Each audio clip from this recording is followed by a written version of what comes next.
ভাই ও বন্ধু ও বন্ধুগণ, সবার জন্য আমি নতুন একটি রেসিপি দেখাচ্ছি।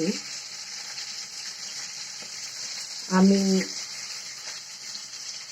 মাছ আর বাদাম ভর্তা একসাথে করব। সব উপকরণ আমি রেডি করে রাখছি। শুকনা মরিচ, বাদাম, রসুন, পেঁয়াজ, সামান্য একটু কুচি আদা এবং এই যে মাছ, এটা হচ্ছে রুই মাছের পিস, ভেজে নিয়েছি 3 পিস। এখন আমি এটাকে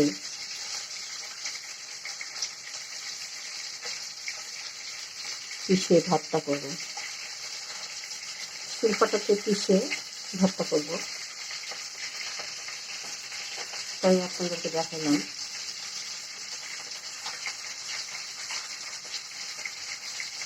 গরম ভাত আর এই মাছ বাদাম ভর্তা একসাথে খেতে ভারী মজা।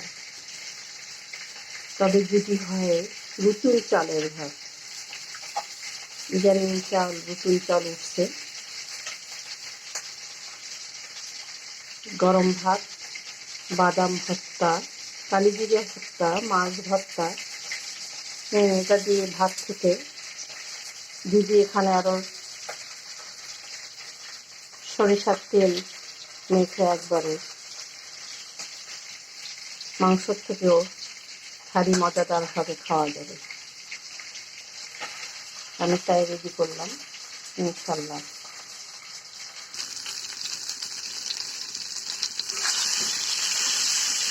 এটা দেখেন,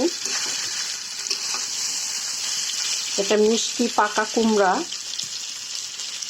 গাছের মিষ্টি পাকা কুমড়া ভর্তা ছানা। এটা আমি একবারে আদা রসুন মরিচ পেঁয়াজ 2-4টা রসুন একসাথে ভুনায়ে সিদ্ধ করে একবারে এখানে ভর্তা করে নিলাম।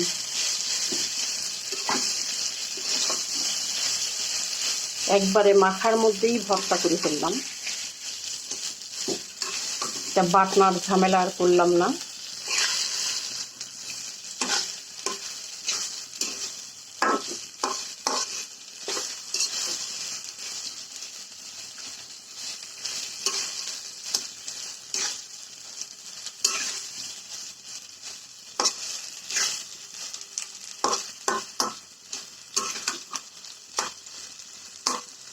আজকে রান্না মিষ্টি কুমড়া ভর্তা,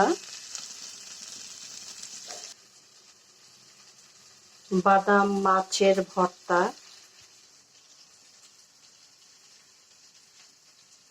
মাছের মুড়ো, মাছ ভাজা করছি তেলে, মাছের ভর্তা, মাছ ভাজা, কুমড়োর ভর্তা আর ডাল। ইনশাল্লাহ আল্লাহ যদি তৌফিক দান করে, আল্লাহ রিজিকে রাখে, তাহলে ইনশাল্লাহ আমরা দুপুরের খাবারটা খাবো। আপনারা সকলে দাওয়াত নেন। ভালো থাকবেন, সুস্থ থাকবেন, সুন্দর থাকবেন। আমাদের জন্য দোয়া রাখবেন, আমরাও আপনাদের জন্য দোয়া রাখবো। ইনশাল্লাহ পৃথিবী যতদিন আছে। আল্লাহ হাফেজ।